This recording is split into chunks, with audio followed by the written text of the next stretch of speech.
अस्सलाम वालेकुम नाजरीन, खुशामदीद कहते हैं। और आज हमने सोचा कि आप इतने बिज़ी हो सकते हैं किसी टेलीविज़न सेट पर, किसी करंट अफेयर्स पर, तो आपके सब्र का कोई इम्तहान ना लिया जाए और ऐन वक्त पे आपकी खिदमत में पेश हो जाए। तो आज विलिंग वेस्ट के फेसबुक पेज पे यू आस्क्ड फॉर इट।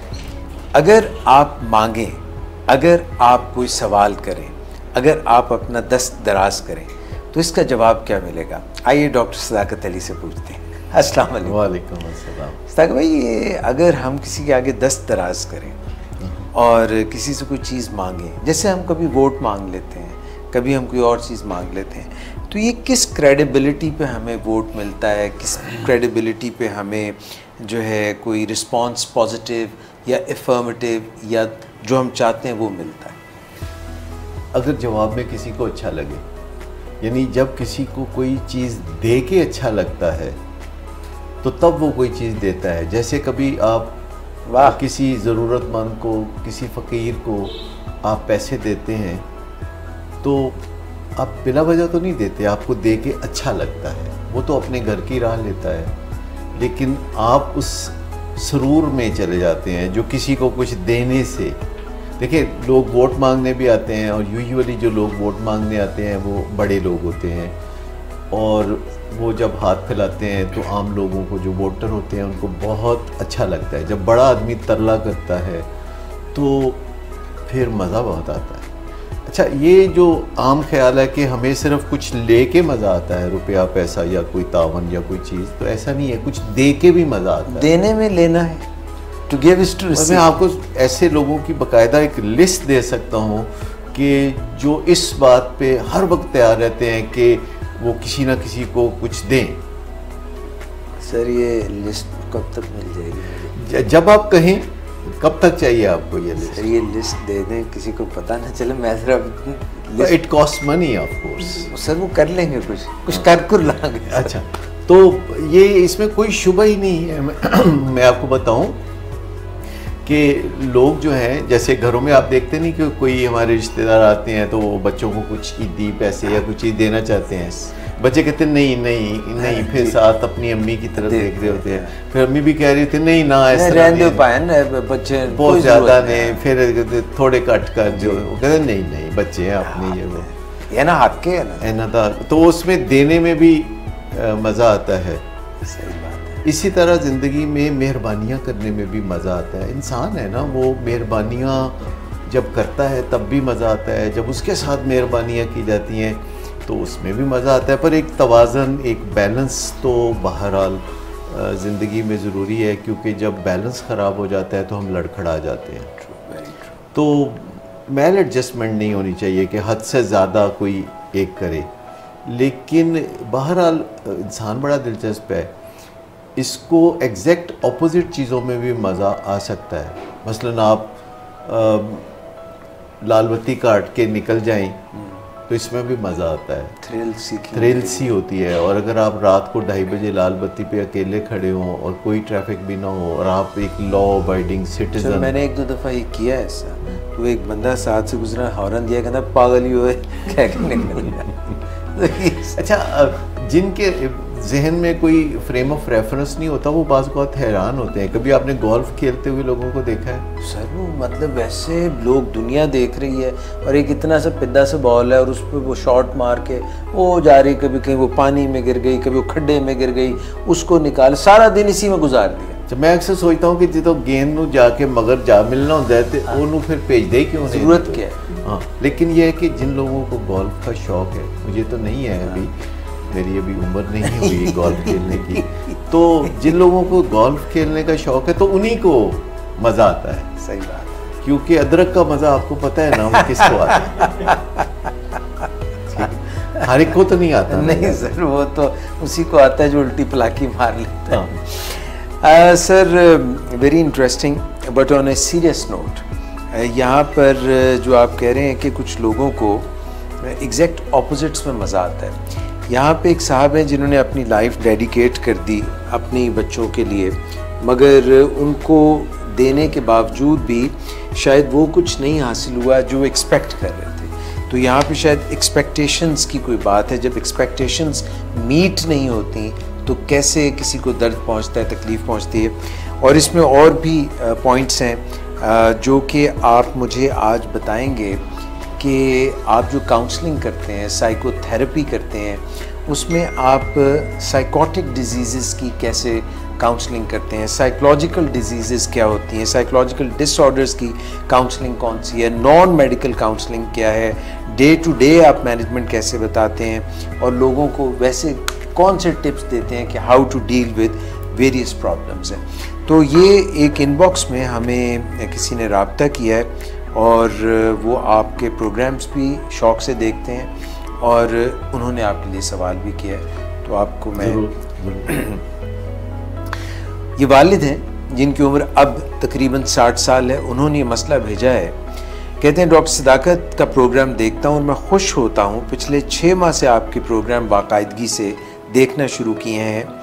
इससे पहले टेलीविज़न पर देखते थे, मगर अब वो विलिंग वेज के फेसबुक पेज पे भी बाकायदगी से आपके प्रोग्राम फॉलो करते हैं और उर्दू पॉइंट पे भी। सेमी रिटायर्ड ज़िंदगी गुजार रहे हैं। कहते हैं कि मैंने ज़िंदगी में बड़ी मेहनत की है, बड़ी जद्दोजहद की है और फिर बड़ी मुश्किल से कामयाबियाँ हासिल की हैं।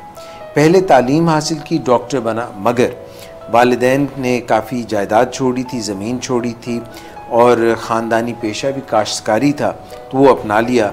ज़मींदारी शुरू की जो लाहौर की रिहाइश से 50 मील दूर है। दोनों जगह आना जाना लगा रहता है। 2 बेटे हैं, एक शराब नोशी पर लग गया, दूसरा जो है वो निखट्टू है, पढ़ता ही नहीं है। दोनों अपनी ज़िम्मेदारियां ठीक से नहीं निभाते और ज़िम्मेदारियां अभी भी ये खुद निभा रहे हैं। मेरे दोनों बेटों का इन्हिसार मुझ पर है। इसके अलावा इनकी औलाद में 3 बेटियां भी हैं जो तीनों पढ़ी लिखी हैं। 2 डॉक्टर हैं, एक स्कूल में टीचर हैं। तीनों के खामिद जी लगाकर काम नहीं करते। तीनों मैरिड हैं मगर उनके खामिद जो हैं वो जी लगाकर काम नहीं करते। ज़्यादातर घरेलू ख़र्चा इनकी बेटियां ही उठाती हैं और वो दामाद जो हैं अपनी बीवियों के हाथ पर कोई ख़र्चा नहीं रखते, हालांकि वो पढ़े लिखे हैं। एक बेटी जो कि डॉक्टर है, उनके खामिद प्रोफेसर हैं, अच्छी तनख्वाह लेते हैं लेकिन बीवी को ख़र्चा नहीं देते। ये कहते हैं कि मैंने काफ़ी मदद की है उनको 2 कार्स, घर में कार्स भी लेकर दी हैं।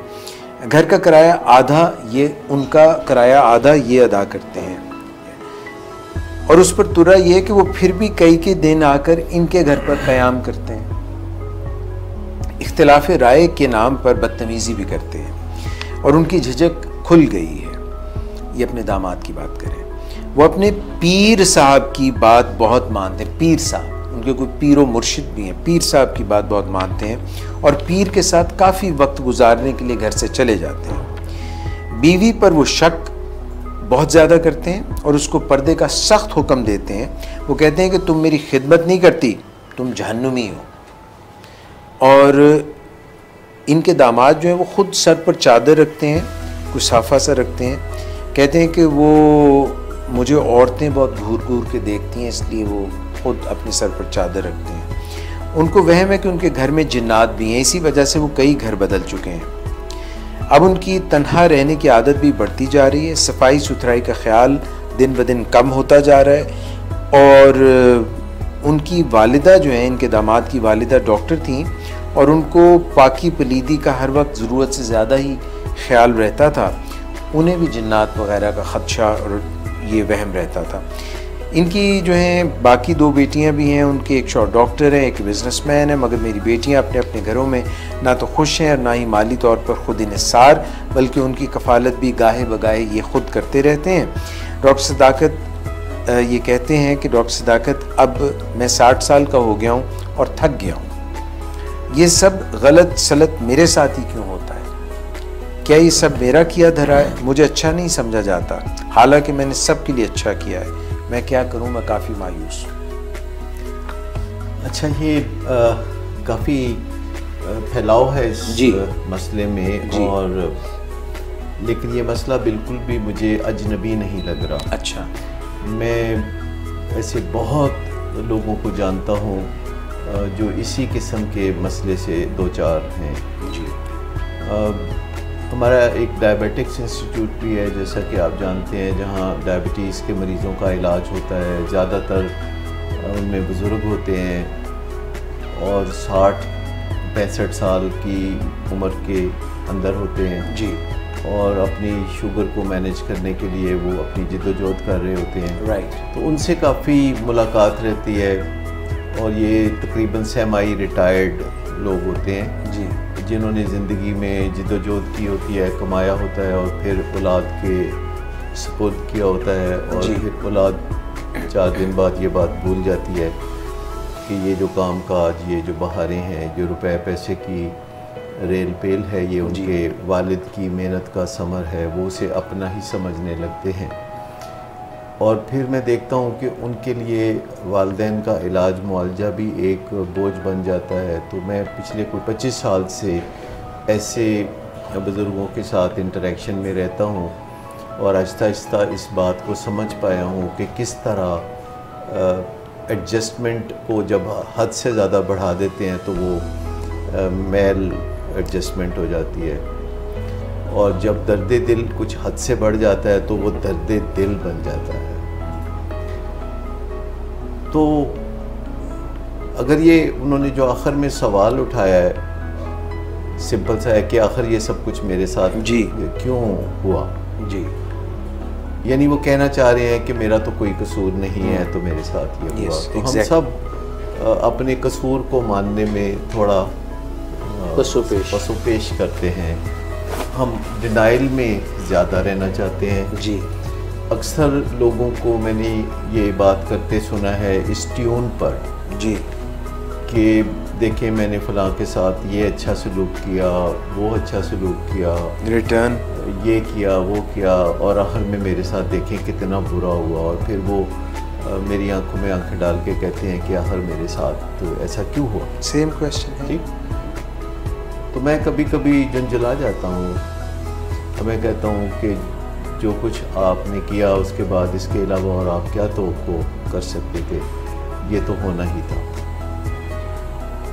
कई दफ़ा हम बहुत अच्छे इरादों से, बड़े नेक इरादों से जी अपने लिए मुश्किलात पैदा कर लेते हैं।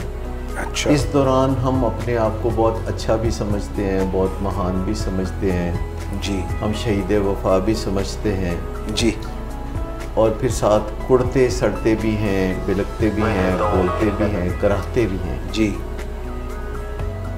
अब देखिए सूरत हाल ये नज़र आ रही है कि एक साहब हैं जो बुनियादी तौर पर डॉक्टर थे, लेकिन उन्होंने डॉक्टरी को ज़रिया मुआश नहीं बनाया क्योंकि ज़िम्मेदारा उनका ख़ानदानी पेशा था, रुपए पैसे की फरावानी थी, बच्चों को पढ़ाया लिखाया, लेकिन कोई बात बन ना सकी।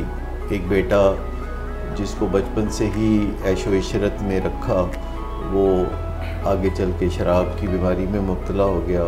दूसरा बेटा पढ़ नहीं सका ज़्यादा, तो वो हर वक्त वालिद से ही रुपए पैसे की तवक्को रखता है, अगर से उसको कोई ख़ास ख़राबी या कोई दूसरे जो नकाइस होते हैं ज़िंदगी में वो नहीं हुए। 3 बेटियां हैं जिनको ब्याह, जो पढ़ी लिखी ख़वातीन हैं, डॉक्टर हैं, और उनके ख़ामद हैं वो भी पढ़े लिखे हैं, लेकिन शुरू से ही कोई रुझान रहा उनकी माली मदद करने का।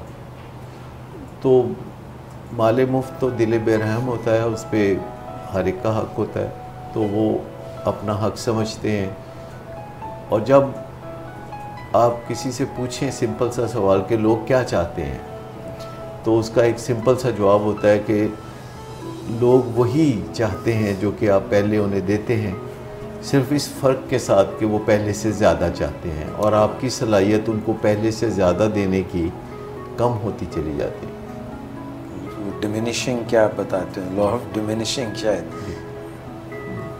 मसला ये है कि जब लोग किसी बात से खुश होते हैं शुरू में, तो आपको ये रिवॉर्ड सा लगने लगता है। जब आप किसी को कुछ देते हैं जो कि वो डिज़र्व नहीं करता, तो वो कोई थैंक यू करता है इब्तिदा में, तो आपको वो थैंक यू रिवॉर्ड लगता है, और आप फिर वो थैंक यू दोबारा लेने के लिए दोबारा कुछ देते हैं। फिर आपको लगता है कि अब थैंक यू नहीं मिला, तो आप ज़रा बढ़ के देते हैं, तो फिर थैंक यू आ जाता है। तो आहिस्ता आहिस्ता आप ये डिस्कवर कर लेते हैं कि जब आप पहले की निस्बत ज़्यादा किसी को कुछ देते हैं और उसे महसूस होता है कि काफ़ी आपने बड़ा दिल करके कुछ दिया है, तो वो थैंक यू बोल देता है। लेकिन थैंक यू एक रस्मी सा मामला होता है जो वक्त के साथ साथ मध्यम होता चला जाता है, और वो जो पहले बहुत ज़्यादा मज़े की बात लगती है, बाद में उतने मज़े की बात नहीं लगती, जैसे लॉ ऑफ डिमिनिशिंग रिटर्न्स जिसको कहते हैं। बहुत लोग मैंने देखा है कि इस झंझट में पड़ जाते हैं जिसमें वो दूसरों का ख्याल रखते हैं, कोई हरज नहीं है, पर वो अपना ख्याल नहीं रखते, इसमें हरज है।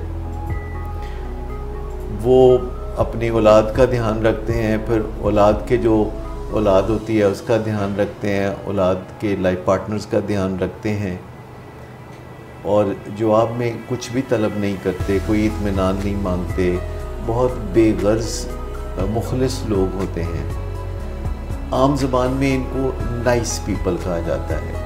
अच्छा, हर बंदा चाहता है कि उसको ये कहा जाए कि वो बहुत नाइस बंदा है, लेकिन आज की साइकोलॉजी की ज़बान में नाइस बंदा उसे कहा जाता है जो अपने हकूक़ का ख्याल नहीं रखता और दूसरों को बढ़ चढ़ के अपनी खिदमत पेश करता है और वन वे ट्रैफिक में बिलीव करता है, और जिसको ये बड़ा मान होता है कि वो बहुत मुखलिस है, वो बहुत महान है, उसको किसी की मेहरबानी की ज़रूरत नहीं, जो ये कहता है अपने लिए जीना तो कोई जीना नहीं है, जीना तो वो है जो हम दूसरों के लिए जीते हैं।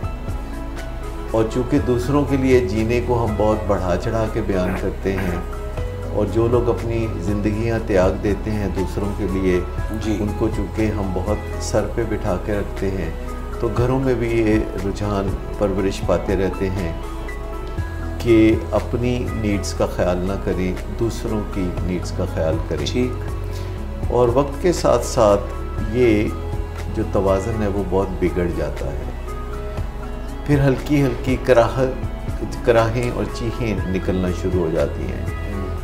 फिर दोस्त अहबाब के साथ जब मुलाकात होती है तो दुखड़े बयान होने लगते हैं, और अमूमन ये दुखड़े बयान मकसद करने का मकसद भी यही होता है कि दूसरा कहे कि आप तो बहुत अजीम इंसान, और जब दूसरे लोग उन्हें अजीम इंसान करार देते हैं तो उनको उनका रिवॉर्ड मिल जाता है और वो अपनी रवश छोड़ते नहीं हैं।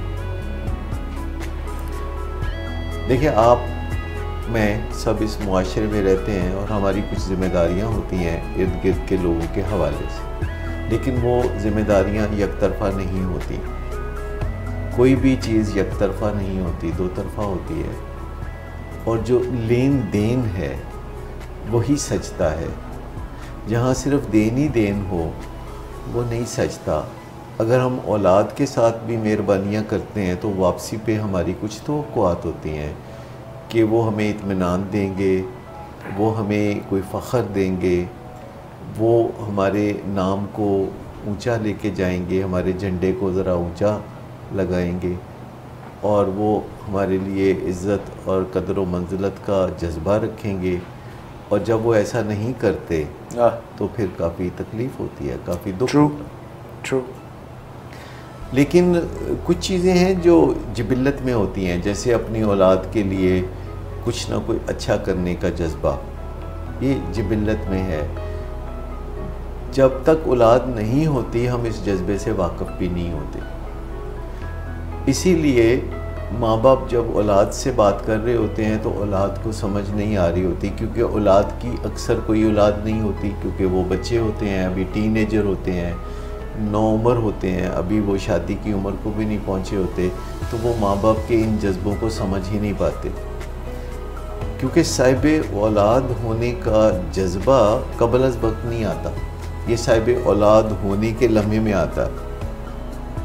आप मुझे बताइए कि जब आप साहिब औलाद हुए थे तो क्या यकदम कोई एटमी धमाका अंदर से महसूस हुआ था कि नहीं? It was a reality that started to sink in, but it was gradual. For me, it was gradual. अच्छा, ज़्यादातर लोगों के लिए ये यकदम एक एटमी धमाके की तरह होता है कि उनकी सारी दुनिया ही बदल जाती है, और फिर जब औलाद के यहाँ औलाद होती है तो फिर एक दफ़ा नए सिरे से पता चलता है कि औलाद होना बिल्कुल एक और चीज़ है और औलाद के आगे औलाद होना बिल्कुल एक और चीज़ है।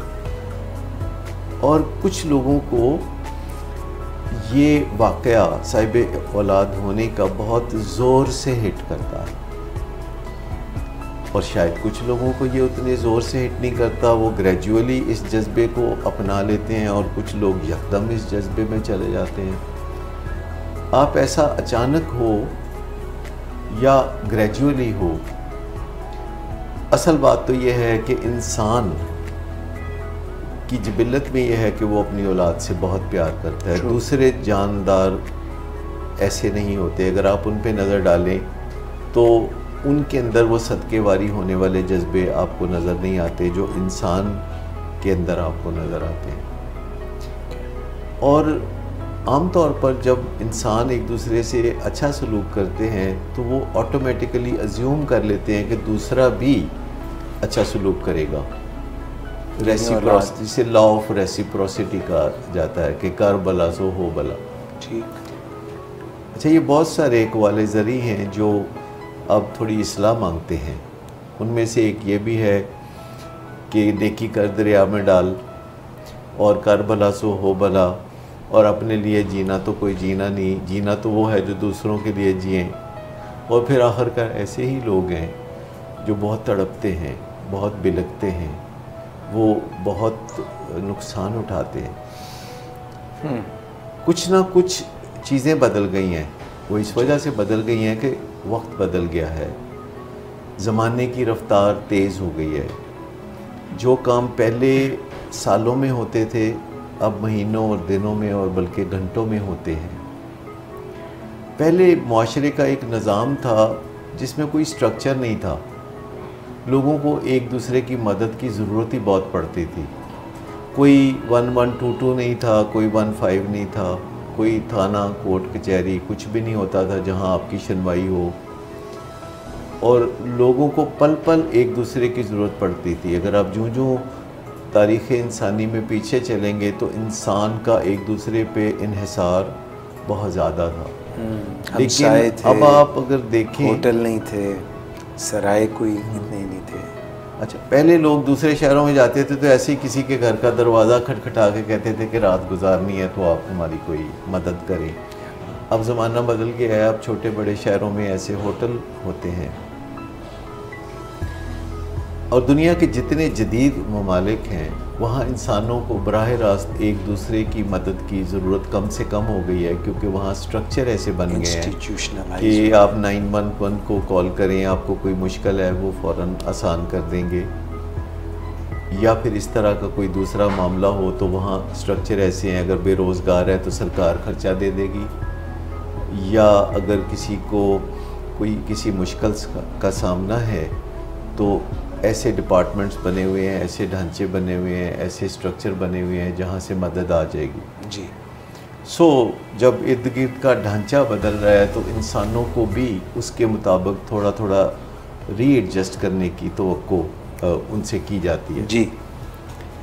अब ये जो साहब हैं, इन्होंने पढ़ाया लिखाया, अपना फ़र्ज़ पूरा किया, बेटियों की शादी कर दी, और फिर इब्तदाई तौर पर अज़ ख़ुद मेहरबानियाँ फरमानी शुरू कर दी, गाड़ी ले दी, घर के किराए में कुछ हिस्सा डाल दिया कि बच्चे थोड़ा सा अच्छी ज़िंदगी गुजार सकें। और वक्ती तौर पर इनको बहुत अच्छा भी लगा होगा। किसी की मदद करना एक ऐसा जज्बा पैदा करता है इंसान के अंदर जो अच्छा लगता है। तो दूसरों ने कुछ वक्ती तौर पर शुक्रिया भी अदा किया होगा, लेकिन दोबारा ज़रूरत पड़ने पर कुछ तकाज़ा भी किया होगा, और फिर अपनी हिम्मत के मुताबिक ये मदद भी करते रहे होंगे। लेकिन इन्होंने वो काम जो दूसरों के ख़ुद करने का था जब अपने हाथ में ले लिया, और एक जगह पे भी ले लिया, दूसरी जगह पे भी, तीसरी जगह पे भी, चौथी जगह पे भी, पांचवी जगह पे भी, तो that was far too much for him.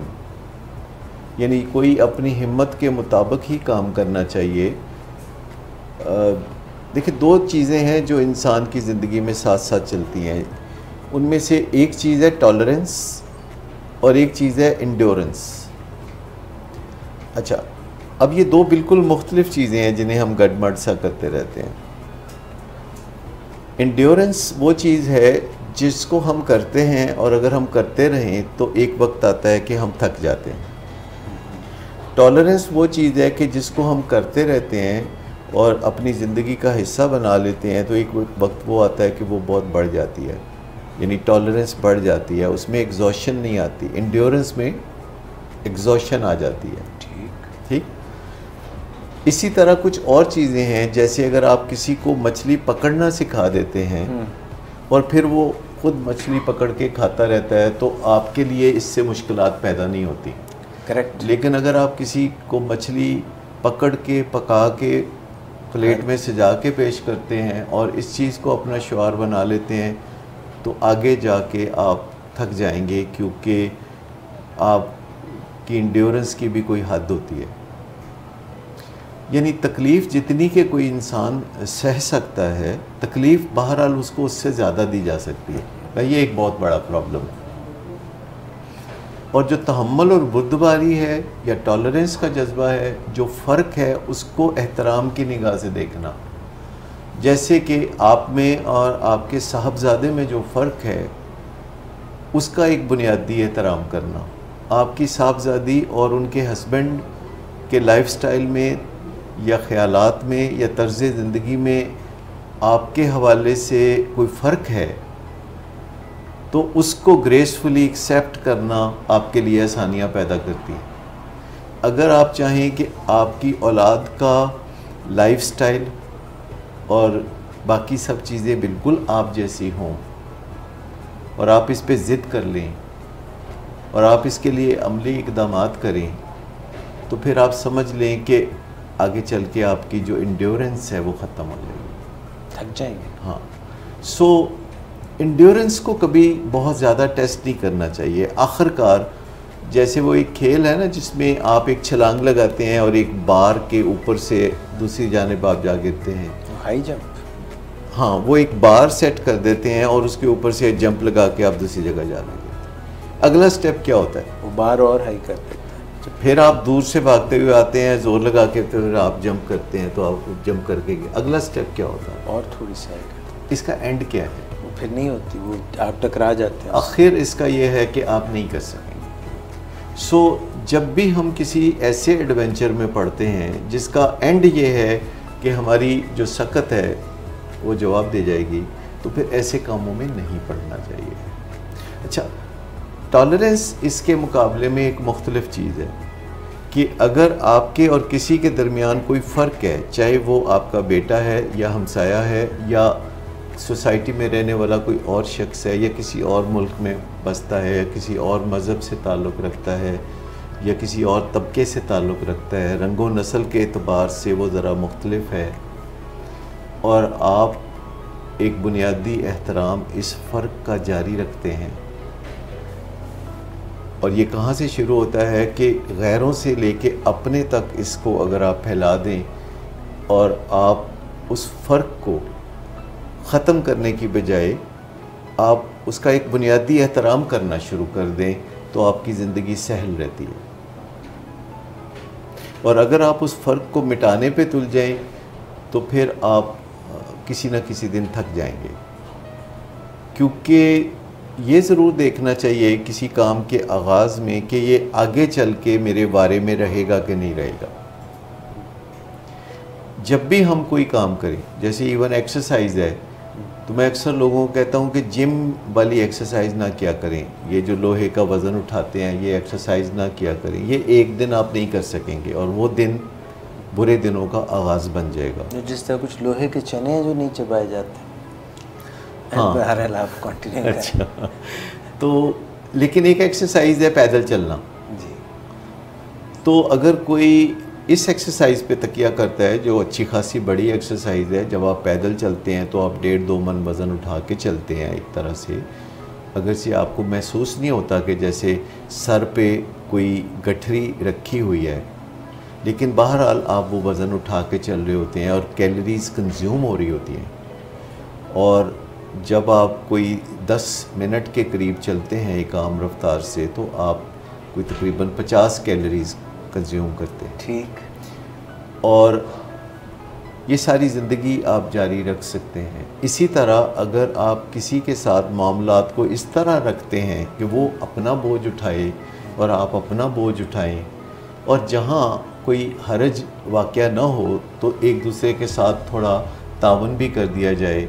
लेकिन मुझे बताएं कि अगर आप कहीं जाएं और कोई बंदा आपसे रिक्वेस्ट करे कि ये छाबा ज़रा उठवा दें मुझे, तो आप क्या कहेंगे? आप कहेंगे जी मैं उठवा देता हूँ। ज़ाहिर उसके सर पे रख देंगे। नहीं, अपने सर पे तो नहीं रख लेंगे ना। नहीं सर, अपने सर पे क्यों रखना है? उसका छाबा था, हमने हेल्प की, उसके सर पे रख दिया। तो व्हाट इफ़ अगर छाबा उठाते उठाते जब वो ऊपर आए तो वो थोड़ा थोड़ा आपकी तरफ पुश कर रहा हो और आप थोड़ा थोड़ा अपनी तरफ पुल कर रहे हो, और अखीर में एंड ये हो कि वो छाबा आपके सर पे आ जाए? वो गलत हो गया sir. It's not my thing to do, I was helping.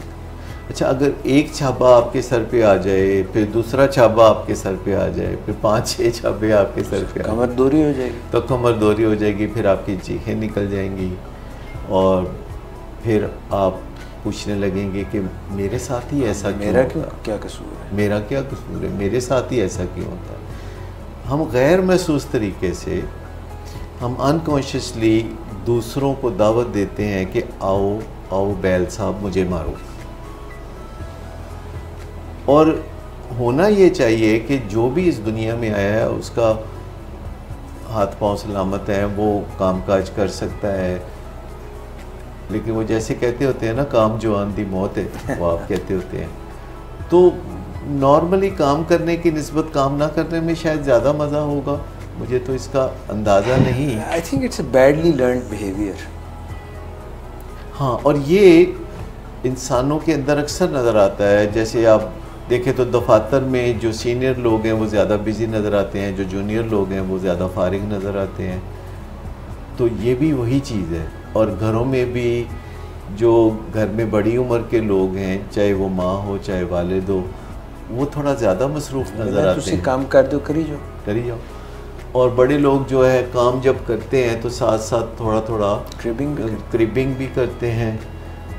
एक खातून जो खातून खाना होती हैं, जिनके औलाद जवान है, जिनकी शादियां हो चुकी हैं और उनके बच्चे भी हैं, बच्चों के बच्चे भी हैं, और वो खुशी से सारा दिन उनके कामकाज करती हैं। सुबह सवेरे 5 बजे उठती हैं और किचन का काम किया, वज़न ज़्यादा है, डायबिटीज़ है, ब्लड प्रेशर है, काम भी कर रही हैं, दूसरे लोग इर्द गिर्द बड़े मज़े से ज़िंदगी गुजार रहे हैं, और वो काम करते हैं और बैठते हैं तो कहते हैं हाय, उठती हैं तो बोलते हैं हाय, कि शायद उनकी इस हाय में छुपा हुआ पैगाम कोई सुन ले, कोई समझ ले। लेकिन अमूमन लोगों की समात पर ये चीज़ें जो है असर नहीं करती। और जो लोग शहीद वफ़ा किस्म के लोग होते हैं वो ये काम भी करते हैं, उन्हें बहुत अच्छा भी लगता है, और अगर उन्हें कहा जाए कि ऐसा ना करो तो वो रह भी नहीं सकते, क्योंकि अब उनको आदत पड़ गई होती है।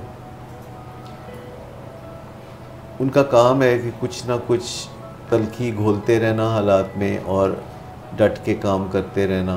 उनका काम है कि औलाद को कुछ बुरा भला सुनाते रहना, बताते रहना कि तुम लोग कुछ भी नहीं हो, तुम लोग नखेदो, हम अपने ज़माने में ये किया करते थे, हम वो किया करते थे। सर तो क्या करें, औलाद को जो वो मुराआत, जो आसाइशें, जो सारी चीज़ें दे रहे होते हैं, उनकी ज़रूरतें और उनकी वांट्स भी, इवन फरमाइशें भी पूरी कर रहे होते हैं, तो क्या करें? उनके ऊपर कोई कदगन लगा दें, उनसे विड्रॉ करना शुरू कर दें? देखिए, दुनिया में मुख्तलिफ मुआशरे हैं, कुछ हमसे ज़्यादा तरक्की याफ्ता मुआशरे हैं, कुछ हमसे कम तरक्की याफ्ता मुआशरे। आप तरक्की याफ्ता मुआशरों में क्या रुझानात देखते हैं कि वो औलाद के लिए क्या करते हैं और क्या नहीं करते? वो मुआशरे हमसे आगे निकले हुए हैं, यानी जो मसाइल हमें आज पेश आ रहे हैं उनको वो मसाइल 50 साल पहले पेश आए थे। जिस तरह आजकल लाहौर, कराची, इस्लामाबाद या बड़े शहरों में पाकिस्तान के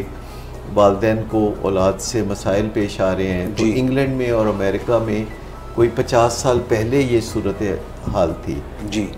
और लोग औलाद के हाथों काफ़ी परेशान थे, औलाद से प्यार भी करते थे और उनके दुखड़े भी रोते थे। ठीक। आजकल आपको पिछले 10-15 साल से यही चीज़ पाकिस्तान में भी नज़र आ रही है। लोग औलाद को प्यार भी करते हुए नज़र आते हैं और औलाद से काफ़ी शाकी भी नज़र आते हैं जी। और दुनिया में कुछ जो मुआशरे हमसे आगे हैं उन्होंने अपनी इस्लाह कर ली है और वहाँ के लोग अब औलाद के लिए जमा जोड़ नहीं करते। नहीं। जिन लोगों के पास कुछ फाजल रुपया पैसा आता है वो भी औलाद के लिए नहीं होता, वो उसको दुनियादारी पे ही खर्च कर देते हैं। सही। क्योंकि वो समझते हैं कि अगर औलाद में गट्स पैदा नहीं होंगे तो कितना भी असासा उन्हें वरासत में मिले वो ज़ाया कर देंगे। Exactly. और अगर औलाद में गट्स होंगे तो रुपया कमाना कोई इतना मुश्किल काम भी नहीं है। दुनिया में लोग बहुत आसानी से रुपया पैसा कमाते हैं, अगर उन्हें पता हो कि उनको ऐसा करने की ज़रूरत है तो वो ऐसा कर गुज़रते हैं। आपके इर्द गिर्द लोग मुफलिस भी होते हैं और आपके इर्द गिर्द उसी एवरेज अक्ल के मालिक लोग काफ़ी माली तौर पर आसूदा भी होते हैं। जब हम यूँ सोचते हैं कि हम अपनी औलाद के लिए कुछ बना दें तो इसके पीछे छुपी हुई बात क्या है? इसके पीछे छुपी हुई बात, सच्ची बात यह है कि औलाद हमारी इस लायक नहीं है। यानी अपनी औलाद के बारे में इतनी मनफी सोच रखना कि अगर मैं अपनी औलाद के लिए कुछ जमा जोड़ करके नहीं जाऊंगा, बना के नहीं जाऊंगा तो औलाद तो मेरी इस काबिल नहीं है। ये सोच है इसके पीछे। क्या ये कोई मुनासिब सोच है? हरगिज़ नहीं। आखिर क्यों आप सोचें कि आप तो बहुत गट्स के मालिक हैं और आपकी औलाद बिल्कुल भी गट्स की मालिक नहीं है? ये सोच कहाँ से आती है? ये मनफी सोच कहाँ से आती है?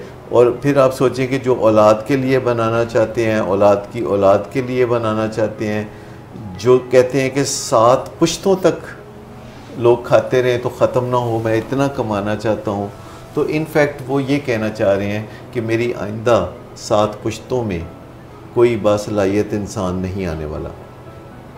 और अगर कोई सोचता है कि जैसे मैंने कमा लिया इसी तरह मेरी औलाद भी कमा लेगी, तो उसको क्रेज़ नहीं होता इस बात का कि भी मैं अपनी ज़िंदगी में औलाद को सेट कर जाऊं तो ये बहुत अच्छा है। ऐसे लोग औलाद को सेट करते करते अपसेट कर जाते हैं। कुछ चीज़ें आप दूसरों के लिए नहीं कर सकते, आप दूसरों के लिए सांस नहीं ले सकते, आप दूसरों के लिए इल्म व हुनर हासिल नहीं कर सकते, आप दूसरों के लिए अच्छा तर्ज़ ज़िंदगी ख़ुद नहीं गुजार सकते, ये दूसरों को ख़ुद ही गुजारना होगा। कुछ चीज़ें हैं जो हर इंसान को आखिरकार अपने लिए ख़ुद ही करनी पड़ती है। लेकिन वो जो मोहब्बत का जज्बा है, जो हमदर्दी का जज्बा है, जो फितरी तौर पर साहिब औलाद होते ही बहुत ज़ोर से जागता है जी, वो बाज़ औक़ात सैलाब की तरह उमड़ आता है और फिर उससे बड़े बुरे नताइज निकलते हैं।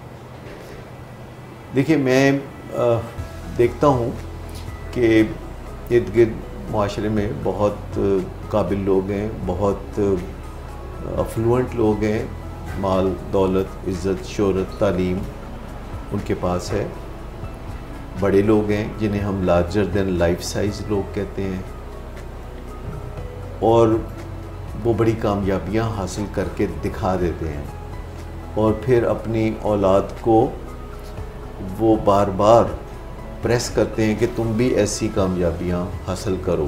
तो गलत है। ज़ोर से ज़बरदस्ती से उनसे वो काम लेना चाहते हैं जो कि वो करना नहीं चाहते, जबकि ख़ुद उन्होंने अपने शौक़ से अपनी मर्ज़ी से ये सारी कामयाबियां हासिल की थी। लोग ऐसे ज़ोर ज़बरदस्ती करने वाले वालिदैन से बिदकने लगते हैं। देखिए, जमहूरियत दुनिया में आखिरकार यही समझा जाता है कि बेहतरीन तर्ज़ ज़िंदगी है। शायद आइडियल तो ना हो, लेकिन अब तक दुनिया में अपनी खामियों के बावजूद जो जमहूरी सोच है, जो तर्ज़ अमल है जमहूरी सोसाइटी में, मुल्कों में या घर में, छोटे यूनिटों में या बड़े यूनिटों में, आखिरकार इंसानों को यही अच्छा लगता है कि ज़ोर ज़बरदस्ती उनसे ना की जाए, उनके शौक़ को बढ़ाया जाए तो अच्छे तरीक़ों से बढ़ाया जाए, और उन्हें अगर किसी रास्ते से हटाना है तो वो भी इज़्ज़त एहतराम से हटाया जाए, और उस फ़र्क का बुनियादी एहतराम जारी रखा जाए जो दूसरों में और हम में होता है, जिसे हम टॉलरेंस कहते हैं। और टॉलरेंस ऐसी चीज़ है कि वो जितना आप प्रैक्टिस करोगे उतना वो बढ़ती जाती है। टॉलरेंस कभी थकती नहीं। उसके मुकाबले में ये जो ज़ोर लगाना है, जो ज़ोर ज़बरदस्ती है, ये एक ऐसी चीज़ है कि जितना आप करोगे उतना ही एग्जॉशन के आप करीब पहुंचते चले जाओगे।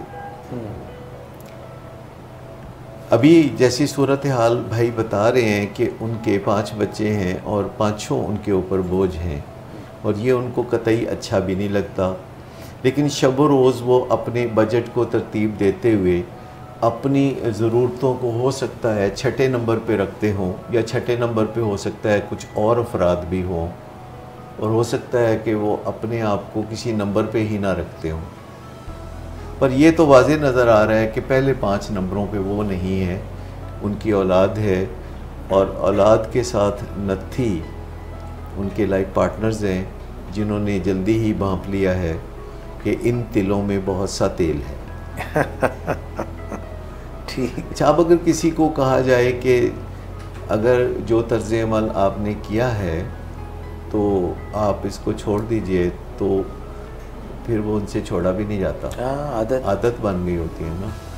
अगर उन्हें कहा जाए कि अगर आप इतने ही दुखी हैं कि आपकी औलाद माली तौर पर बहुत ज़्यादा इन्हिसार आप पे करने लगी है, तो आप ये तर्ज़ अमल छोड़ दीजिए, तो फिर वो मजबूरियाँ गिनवाने लगते हैं, फिर वो वजूहात गिनवाने लगते हैं कि क्यों ऐसा करते रहना ज़रूरी है। तो फिर हम कहते हैं कि अच्छा, अगर ऐसे करते रहना बहुत ज़रूरी है तो प्लीज़ करते रहिए। तो फिर सुरसुर ना करें।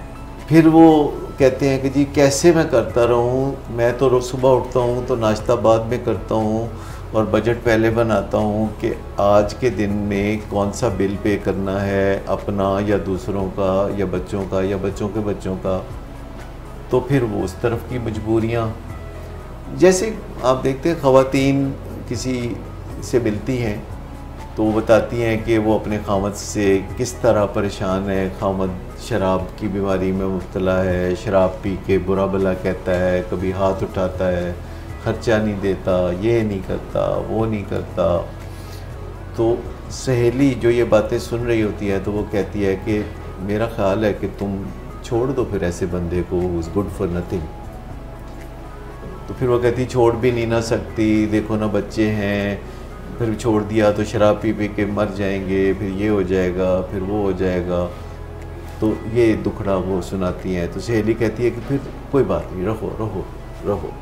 कहती रह भी नहीं ना सकती, मुझे रातों को जागना पड़ता है, वो सिगरेट पीते हैं शराब के नशे में, मुझे डर लगता है कि कहीं आग ना लग जाए, सारी रात मैं जागती रहती हूँ, और जब तक वो गहरी नींद सो नहीं जाते सुबह सवेर तक तो मैं भी जागती रहती हूँ, मैं राखी करती रहती हूँ उनकी। तो मैं कर भी नहीं, तो वो कहती अच्छा फिर छोड़ दो। कहती भी छोड़ भी नहीं ना सकती। तो वो जो न जाए मानदन न पाए रफ्तन, जब हम किसी दलदल में फंस जाते हैं, जब हम किसी भंवर में फंस जाते हैं, तो फिर उसमें से निकलने के लिए करेज ज़रा ज़्यादा चाहिए, फिर उसमें किसी की मदद भी चाहिए, फिर उसमें कोई स्किल भी चाहिए। तो फिर एक मंसूबा बनाने की भी ज़रूरत होगी। अब अगर जिन भाई की हम बात कर रहे हैं जो कि 60-65 के पेटे में होंगे और उनकी ज़रूरतें ज़्यादातर मुलाज़म पूरी करते होंगे, ये नहीं कि वो जिनकी माली मदद करते हैं उन्होंने उनके लिए कोई खिदमत का निज़ाम भी बना रखा होगा। जी, मैं ऐसे बड़े लोगों से मिला हूँ ज़िंदगी में। ऐसे लोगों को अगर कोई सुख चैन या आराम मिलता है तो मुलाजमों से मिलता है, उन लोगों से कभी नहीं मिलता जिनकी वो माली मदद कर रहे होते हैं या जिनकी अमली मदद भी बहुत ज़्यादा वो कर रहे होते हैं। जी। तो सबसे जो इसमें तारीख पहलू ये है कि ऐसे लोग जो इतनी भरपूर माली अयानत और मदद दूसरों को दे रहे होते हैं, जवाब में कभी उनको थैंक यू भी नहीं फिर मिलता। आखिरकार वो थैंक यू के सरचश्मे भी बिल्कुल खुशक हो जाते हैं। ठीक है, क्योंकि जब आप किसी की मदद करने को आदत बना लेते हैं और दूसरे के लिए ये एडिक्शन बन जाती है, तो एडिक्शन में बुनियादी असूल ये है कि डोज बढ़ानी पड़ेगी। आपको जितनी मिकदार से पहले मज़ा आता था, बाद में उस मिकदार से मज़ा नहीं आता। जितनी फ्रीक्वेंसी से पहले मज़ा आता था, उस फ्रीक्वेंसी से फिर मज़ा भी नहीं आता। पहले आप मौका महल देख के नशे का धंधा शुरू करते थे, फिर आप बेमौका भी, तो ना मिकदार, ना फ्रीक्वेंसी, ना मौका महल, फिर जब कोई अंधाधुंध आपसे तकाजे करना शुरू करता है तो फिर आप मिजरेबली फेल हो जाते हैं और फिर वो आपको बुरा भला कहना शुरू करते हैं। इसमें इंटाइटलमेंट कहाँ फिट होगी? देखिए, प्रेसिडेंट से अगर एक दफ़ा एक वाक़या हो गया है, मिसाल के तौर पर आप लाल सिग्नल क्रॉस करके आगे निकलते हैं, आगे पुलिस का सार्जेंट है मोटरसाइकिल पे आके तो घेर लेता है आपको और आप खड़े हो जाते हैं और वो कहता है कि जनाब डॉक्टर साहब आपने लाल बत्ती काटी है। तो आप कहते हैं वो मैं डॉक्टर हूँ ना, अस्पताल जा रहा था ना, ये और वो और फला। तो फिर वो कहता है अच्छा चले जाओ। अच्छा, 2-3 दफ़ा जब आपके साथ ये वाक़या होगा तो आप क्या सोचेंगे? चौड़े कि डॉक्टर होने का मतलब है कि आप लाल सिग्नल जो है वो तोड़ सकते, मैं निकल जाऊंगा, बच जाऊंगा। तो रस्म और रिवाज तो सारे इसी तरीके से बनते हैं ना। जब हम कोई काम करते हैं, प्रेसिडेंट बन जाता है, फिर हम उसका हवाला देने लगते हैं।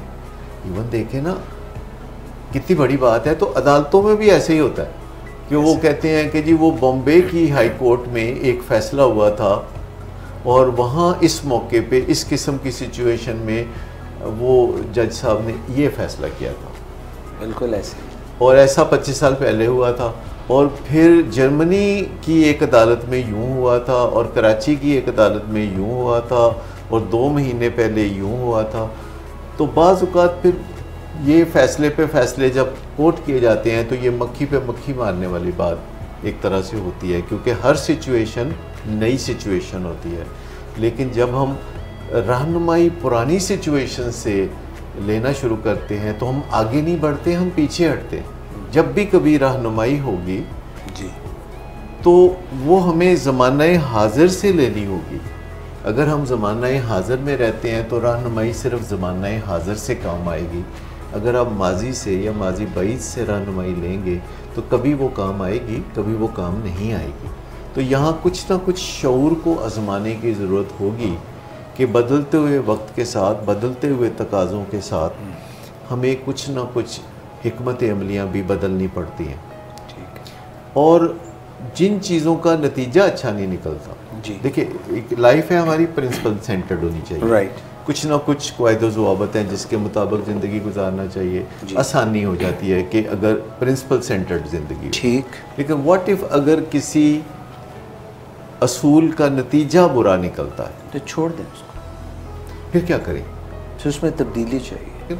अगर देखिए ना, पहले ये जो ट्रैफिक का निज़ाम होता है तो सड़कें होती हैं, कोई सिग्नल नहीं, कोई वो जो गोल चौक होता है वो भी कोई नहीं, कुछ भी नहीं। लोग आते हैं चौक में, दाएं बाएं देखते हैं और गुजर जाते हैं। फिर कुछ रश बढ़ना शुरू हो जाता है तो वहाँ एक गोल दायरा सा बना देते हैं, कहते आओ जी घूम के इधर से निकल जाए। ठीक, फिर उससे भी कुछ मामला गड़बड़ होने लगते हैं, ट्रैफिक जैम होने लगता है। तो फिर वो कहते हैं सिग्नल लगा दें। अच्छा, फिर सिग्नल से भी गुजारा नहीं होता, लोग तंग आ जाते हैं। एक दफ़ा सिग्नल ग्रीन होता है, बॉटलनेक्स बन जाती है। फिर कहते हैं कि जी अंडरपास बना दें, ये फ्लाईओवर बना दें। सो कानून पीछे चल रहा होता है कि ट्रैफिक में रवानी होनी चाहिए और ट्रैफिक में आसानी होनी चाहिए।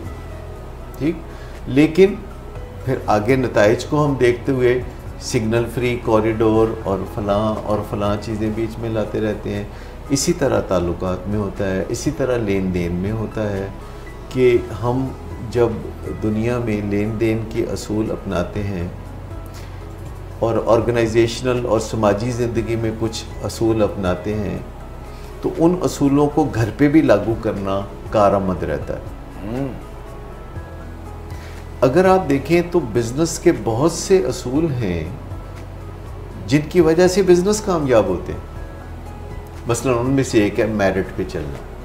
अगर आप कोई बिजनेस चला रहे हैं तो आप अपने साथी जो टीम है आपकी उनके साथ मेरिट पे चलना शुरू कर देते हैं और सारा दिन आप मेरिट की रट लगा के दफ्तर की जगह पे काम करते हैं और शाम को जब आप घर आते हैं और आपके सामने आपका अपना प्यारा लाडला बेटा बेटी या कोई और रिश्ता सामने आता है तो फिर आप मेरिट की धज्जियाँ पखेड़ने लगते हैं।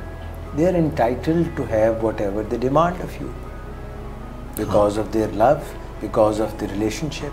जब फिर नतीजा जब बुरा निकलता है, देखिए ना, अगर मेरिट अच्छी चीज़ है और सब कहते हैं मेरिट बहुत अच्छी चीज़ है, आपने कभी कोई बंदा देखा जो कहे मेरिट नहीं अच्छी चीज़?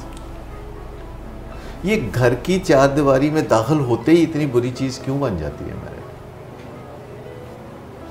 Come to think of it, ये जो आप बात कह रहे हैं इसके ऊपर सोचने से ये लगता है कि जब भी हम किसी भी सतह पे, घर की सतह पे, मुल्क गिर सतह पे, ऑर्गेनाइजेशनल सतह पे, सोसाइटी की सतह पे मेरिट छोड़ते हैं तो ख़राबियाँ शुरू हो जाती हैं। यानी ऊपर से लेके नीचे तक मुल्क में मेरिट को छोड़ देंगे, शहर में छोड़ देंगे, ऑर्गेनाइजेशन में छोड़ देंगे या घर में छोड़ देंगे, जहां आप मेरिट को पसे पुष्ट डाल देंगे वहाँ ख़राबी पैदा हो जाए। अब आइए निबाह की बात।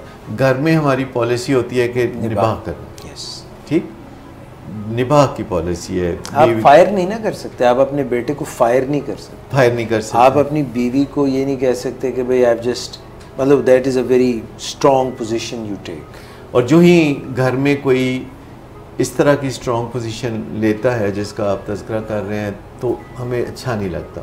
सो घर की जो हाईलाइट है, जैसे दफ्तर की और बिजनेस प्लेस की हाईलाइट है निबाह मेरिट, और घर की जो हाईलाइट है वो निबाह। अच्छा, घर में आप कहते हैं चलें ठीक है कोई बात नहीं, मेरा बेटा है बेटी है, चलें ये मेरी ज़ौजा मोहतरमा है, अगर आज इनका मूड नहीं अच्छा तो कोई बात नहीं है, हस्बैंड है, तो निबाह को हम काफ़ी ऊंचे दर्जे पर रखते हैं। लेकिन जो ही हम दफ्तर में आते हैं तो निबाह का क्या बनता है? अच्छा, वो इसलिए निबाह नहीं कर सकते कि वो जो एक स्ट्रक्चर है दफ्तर का, प्रोडक्टिविटी का, वो बिल्कुल मुंतशिर हो जाएगा, उसके शिराजा बिखर जाएगा। सब कहेंगे जी मेरे नाल भी करो निबाह, मेरे नाल भी करो, ओदा मेरिट सूट्स देयर। अच्छा, अगर मेरिट भी सूट करता है और साथ आप निबाह भी करना चाहते हैं, क्योंकि अगर दफ्तर में निबाह नहीं करेंगे तो वक्ती तौर पर लगता है कि कोई प्रॉब्लम नहीं होगा। अगर एक सीट पे एक बंदा है कि जिसके बारे में आपका जहन मनफी हो गया है और आपने उससे छुटकारा पाने का सोच लिया है, तो वक्ती तौर पर तो ये लगता है कि मतलब इजी वे है, ईजी, और इसकी जगह रिप्लेसमेंट आ जाएगी। बिल्कुल। लेकिन जो बिज़नेस साइंस है, जो मैनेजमेंट की साइंस है, वो कहती है कि जहाँ एम्प्लॉइज़ का टर्नओवर एक ख़ास हद से बढ़ जाता है वो बिज़नेस तबाह हो जाएगा। निबाह यहाँ भी ज़रूरी है, लेकिन आज अगर आप निबाह नहीं करते किसी से तो कोई फ़र्क नहीं पड़ता, लेकिन अगर आप कल भी निबाह नहीं करेंगे और परसों भी निबाह नहीं करेंगे तो कोई फ़र्क नहीं पड़ेगा। लेकिन निबाह ना करना अगर आपकी फितरत सानिया बन जाएगी तो फिर बिज़नेस भी तबाह। अच्छा, अब कुछ चीज़ें होती हैं जो हम घर से अगर बिज़नेस प्लेस पे ले आएंगे तो बिज़नेस को फ़ायदा होगा, और कुछ चीज़ें होंगी जो बिज़नेस प्लेस से घर ले आएंगे तो फिर घर में भी फ़ायदा होगा। जैसे मेरिट है, जैसे दफ्तर में आप समझते हैं कि अगर कोई काम जूनियर कर सकता है और वही काम सीनियर भी कर सकता है तो आप किससे करवाना चाहिए? जूनियर से। घर में क्या ख्याल है? मैं आप ही कर लेना। यानी घर में भी वही असूल होना चाहिए कि जो काम जहाँ बिलोंग करता है, जो बताइए एक बच्चा है जिसने स्कूल जाना है, इस बात का फ़िक्र कौन करे कि कितने बजे स्कूल जाना है, बच्चा या उसकी माँ? अम्मी जी करेंगे। ठीक। अच्छा, किस उम्र तक अम्मी जी करेंगे? 4 साल की उम्र, 5 साल की उम्र, या 9 साल की उम्र, या 14 साल की उम्र? उठ ही नहीं रहे, उठो बच्चे उठो, वक्त हो गया। ठीक है ना। तो सबसे पहली बात यह है कि जितनी जल्दी हो सके ये फिक्र कि किस वक्त क्या काम करना है ये बच्चा करना शुरू कर दे, तो बच्चे की एक लाइफ स्किल उसके पास आ जाएगी कि वो अपनी टाइम मैनेजमेंट को समझना शुरू कर देगा, अपनी पर्सनल ऑर्गेनाइजेशन को समझना शुरू कर देगा, उसका बस्ता कौन बनाए ये किसका काम है, उसका होमवर्क कौन करे ये उसका काम है, वो नहाए धोए कौन, उसको माँ नहलाए या वो खुद नहाए। अच्छा, वो खाना अपने हाथ से खाए या 11 साल का हो गया और माँ खाना खिला रही होती है और वो साथ कोई टैबलेट पे कुछ ना कुछ कर रहा होता है ऐसे गर्दन करके, तो इट डजेंट वर्क। अच्छा, यही बच्चा जब फिर बड़ा हो जाता है तो उसको बहुत इस बात का भरोसा हो जाता है कि ये वन वे ट्रैफिक है, मैं कुछ भी ना करूं तो मुझ पे मेहरबानियाँ होती रहेंगी, और वो इतनी उसकी आदत बन जाती है कि जब यकदम माँ बाप कहते हैं कि अब तुम कुछ काम काज करो तो वो एकदम बहुत घूर के देखता है माँ बाप को, उसे ये बात बहुत बुरी लगती है कि ये यकदम आप बेदीद क्यों हो रहे हैं। क्या आपने किसी बच्चे से वालिदैन को गोल सेटिंग करते देखा है कि बेटा अभी तो हम कमाते हैं और तुम खाते हो, आगे चल के तुम कमाओगे और तुम खाओगे और फिर और आगे चल के तुम अपने लिए भी कमाओगे और हमारे लिए भी कमाओगे। ऐसी बातें करते कभी देखा है? कभी गोल सेटिंग करते देखा है? मैनेजमेंट का रूल यह है कि जो कुछ आप किसी से करवाना चाहते हैं पहले आप उसे सिखाते हैं, उसके साथ गोल सेटिंग करते हैं, पहले आप उसे बताते हैं। मैनेजमेंट में सरप्राइजेज नहीं होते, मैनेजमेंट में वक्त पे खुल के बात होती है। अब जहाँ तक हालात बिगड़ चुके हैं बुनियादी तौर पर तो नज़र आता है कि उन्होंने पढ़ा लिखा दिया। अच्छा, इसमें डॉक्टर साहब एक छोटा सा पहलू, हम ज़्यादातर जो है वालिद के उसमें ये जो एक बीच में पहलू था जो दामाद वाला था कि उनके पीर साहब भी हैं और वो बेगम को कहते हैं तुम खिदमत नहीं करती और जहन्नुमी हो, और जो है वो इस तरह के जो वाक़यात हैं शक भी करते हैं और ये भी कहते हैं कि मैं तो सर पे चादर रखता हूँ, मुझे औरतें बड़ा घूरती हैं और जिन्नात भी उनको नज़र आते हैं।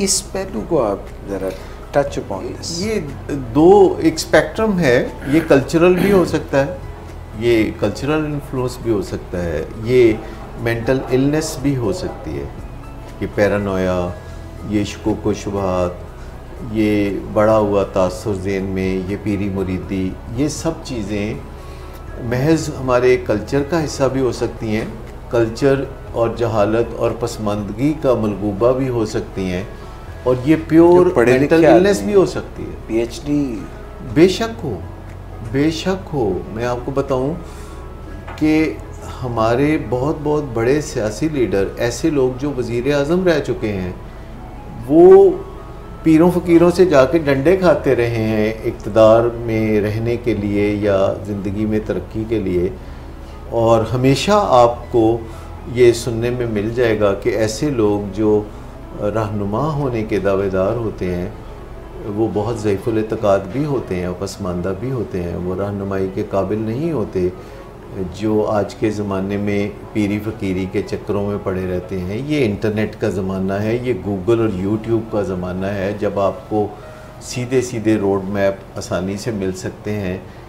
आज आप उस तरह महदूद और मजबूर नहीं हैं कि आप किसी एक शख्स की शब व रोज़ रहनुमाई चाहें। कोई एक बंदा जो ख़ुद कुएँ का मेंढक है, आप उसके हाथ पे बैत कर लें या उसके साथ आप ये तहैया कर लें कि जैसा वो हुक्म करेंगे वैसा ही हम करेंगे। सो जो लोग भी आपको इतने महदूदपन का शिकार नज़र आते हैं, ना वो आपके रहनुमा हो सकते हैं, ना वो आपके दोस्त अहबाब हो सकते हैं, ना वो आपकी ज़िंदगी के साथी हो सकते हैं। सो कल्चर में ये चीज़ें हैं, अभी भी शहरी कल्चर में भी है। बज़ाहिर आपको जो लोग बहुत पौश आबादियों में रहते हुए नज़र आते हैं, तो इसका मतलब ये नहीं कि वो ज़ईफ़ुल इत्क़ाद नहीं होंगे। ज़ईफ़ुल इत्क़ादी का अब भी बड़ा ज़ोर है। इसका तोड़ क्या है? साइंस। देखिए, साइंस इसका तोड़ है कि आप साइंटिफिक अलूम की तरफ तवज्जो देना शुरू कर दें। बस आप कॉज एंड इफ़ेक्ट की तरफ तवज्जो देना शुरू कर दें, आप रास्ते मालूम करना शुरू कर दें, तो ऑटोमेटिकली आपके जहन में रोशनी फैलना शुरू हो जाएगी। और जितना आप साइंस से दूर होंगे, एक तो है ना साइंस और सेंस एक चीज़ है, और नॉन साइंस क्या है या नॉन साइंस क्या है, ये तो तयन करना पड़ेगा इसका। लेकिन अभी भी आपको ज़्यादातर लोग दीवाने नज़र आएंगे नॉनसेंस के। ज़्यादातर लोग अभी भी पीरी मुरीदियों के चक्कर में रहेंगे, अभी भी जहालत के अंदर खुशी से फंसे हुए नज़र आएंगे। आपको अभी भी पीरों फ़कीरों के साथ हजूम नज़र आता है, आपको साइंसदानों के साथ हजूम नज़र नहीं आता। अभी भी आप मुझे बता सकते हैं कि इस वक्त दुनिया में कौन से साइंसदान हैं आज की दुनिया में जो बहुत पॉपुलर हो? कोई भी नहीं। लोगों को किसी साइंसदान का नाम भी पता नहीं होगा, मासिवा उन लोगों के जो इन पेशों से मुंसलिक हैं। लेकिन आप देखिए, लोगों को रहनुमाओं के पीछे, सियासी रहनुमाओं के पीछे लगते हुए आप देखिए, अपने आराम को खलल में डाल के, गर्मी सर्दी की परवाह छोड़ के, अपने घर बार छोड़ के, बेकरार होके सियासी रहनुमाओं और मजहबी रहनुमाओं के पीछे जाते हुए लोग आज भी आपको नजर आते हैं। लोग आज भी पीरों फ़कीरों के पीछे और मज़ारों के पीछे बहुत तकलीफ़ उठाना पसंद करते हैं। लेकिन अगर आप गौर करें तो जिन चीज़ों से लोग हकीकी फ़ायदा उठा रहे हैं, बिल्कुल वाज़े तौर पर मुझे बताइए, सेल फ़ोन से लोग कितना फ़ायदा उठा रहे हैं? स्मार्टफोन से बहुत ज़्यादा, इंटरनेट से बहुत ज़्यादा, एयर ट्रेवल से टू मच, और ये जो टेलीविज़न चैनल्स हैं और दीगर हैं, और ये सब जो ट्रांसपोर्टेशन के ज़राए हैं, एयर कंडीशनिंग, इलेक्ट्रिसिटी, घर में फ्रिज है। कितने लोग हैं जिनको आपने देखा होगा कि जो इस तजस्सुस में हो कि यार कौन है इस सब आसानियों के पीछे? तो पीर साहब ही होंगे। ऐसा लगता तो नहीं, ऐसा लगता तो नहीं कि कोई पीर साहब हैं जिन्होंने हमारी ज़िंदगी में आसानियाँ पैदा की हैं। ठीक है, तो इस पे थोड़ा गौर करने की ज़रूरत है कि दुनिया में रोशनी कहाँ से फैल रही है, दुनिया में आसानियाँ कहाँ से आ रही हैं, दुनिया में सॉल्यूशंस कहाँ से आ रहे हैं, बीमारियों के इलाज कहाँ से आ रहे हैं, खुशहालियाँ कहाँ से आ रही हैं। तो उसके सोर्स को तलाश करें बनिस्बत इसके कि कोई शख्स आपको बेवकूफ़ बना रहा है, सब्ज़ बाग दिखा रहा है और वादे वईद कर रहा है खाम खा के, और आपको नाअहल बना रहा है और आपको जहालत में धकेल रहा है। तो उसके पीछे शोबदाबाजियों के पीछे जाने की तो कोई ज़रूरत नहीं। फिक्स, ठीक है। कोई आता है कहता है जी मैं रोटी कपड़ा मकान दूंगा, कोई कहता है जी मैं एशियन टाइगर बना दूंगा पाकिस्तान को, कोई कहता है पाकिस्तानी नया बना दूंगा। लेकिन जो लोग भी ये सब चाहते हैं कि रोटी कपड़ा मकान मिले, आसाइशें मिलें और नया पाकिस्तान मिले, उन्हें आखिरकार इसी नतीजे पे पहुंचना होगा कि ये इसका आगाज़ खुद उनकी अपनी ज़ात से हो सकता है। वो अपनी बेहतरी का सामान कर लें तो अपने हिस्से का काम तो उन्होंने कर दिया, बजाय इसके कि फ्यूटाइल एफर्ट्स में लगे रहें। जिन लोगों का ना कलाम अच्छा है ना ज़बान अच्छी है, उन लोगों के पीछे चलने का कोई फ़ायदा है? तो जिन लोगों को हम बार बार मौके देते हैं कि वो हमारा कुछ संवार दे और वो कुछ नहीं करते, बल्कि उनका अपना को बिगड़ जाता है। कहते जी मुझे एक दफ़ा निकाल दिया, 2 दफ़ा निकाल दिया। भाई तुम अपने आप को नहीं संभाल सकते तो हमें क्या संभालोगे? एक बंदा वाज़े बता रहा है कि देखिए आप मुझे वोट दे के तो उधर भी जो आते हैं और मुझे उधर से निकाल के बाहर फेंक दिया जाता है, वो आओ मेरी मदद करो। तो ऐसे बंदे से आप क्या तवक्को रखते हैं? वो लोगों की क्या मदद कर सकता है? फिर लोगों की तो मदद वो कर सकता है जो खुद मदद से बेनियाज हो, और वो एक ही ज़ात है दुनिया में, ऊपर वाले की। वो मदद कर सकता है कि अगर आप उसकी तरफ रुजू करें कि या अल्लाह मुझे भी हिम्मत दे, या अल्लाह मुझे भी मौका दे, या अल्लाह मुझे अच्छे लोग मिला, या अल्लाह मुझे परसिवेरेंस दे, मेरे अंदर कोई अक्ल व दानिश के मोती बखेर, तो यहाँ से मिलेगा। और फिर इंसान कोशिश करता रहेगा तो जितना वो कोशिश करेगा उससे ज़्यादा फल उसको मिलेगा। क्योंकि देखें ना, अल्लाह के कानून कितने प्यारे हैं। एक बीज से क्या रंग लगते हैं, कितने समरात आते हैं। सो जितनी कोशिश हम इंसान करते हैं, यानी अपने लिए करते हैं, उसके समरात आते हैं जो हमसे लेके दूसरों तक पहुंचते हैं। और यही एक कानून है कि लेन देन में बराबरी रखें और जहालत से अपने आप को अलहदा कर लें बिल्कुल अलहदा कर लें, रोशनी की तरफ अपना रुख कर लें। जो साइंस है जो कहती है कि देखो ये मेरा नज़रिया है और मैं इसको साबित करती हूँ, गुड इनफ। लेकिन अगर आप ऐसे नज़रियात के पीछे चलना चाहते हैं कि जो अपना सबूत पेश नहीं करते, तो वो भी एक आपकी चॉइस है, आपको कोई रोक नहीं रहा।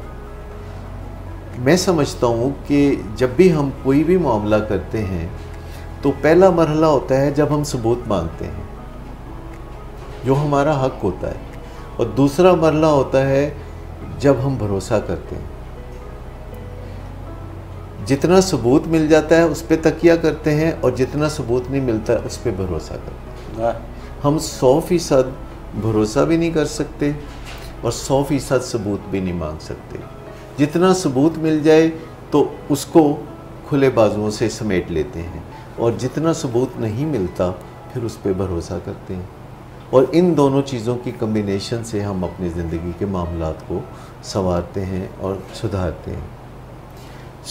जिन्होंने मसला भेजा है, बैनुस्सुतूर में हमने उनके लिए हल भी तजवीज़ किए हैं।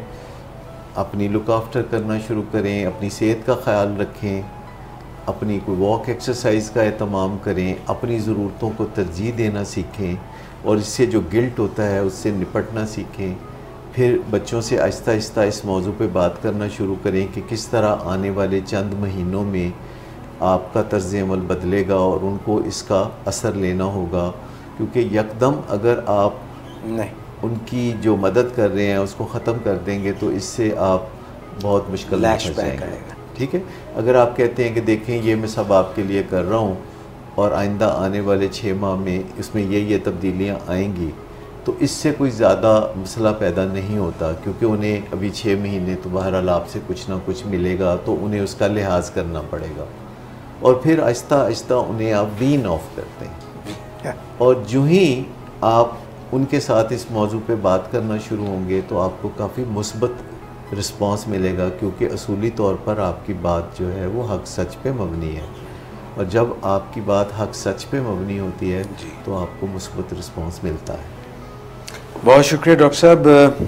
थोड़ा सा तवील हमने कर लिया प्रोग्राम, मगर सवाल भी तवील था, और मेरा ख्याल है जिनका ये मसला था उनके लिए, और ये जो बीच में हमने एक और चीज़ को टच ऑन किया जो आप फरमा रहे थे कि ये कोई साइकेट्रिक इलनेस भी हो सकती है और कोई कल्चरल तरीका भी है, पीरी मुरीदी वाला जो है।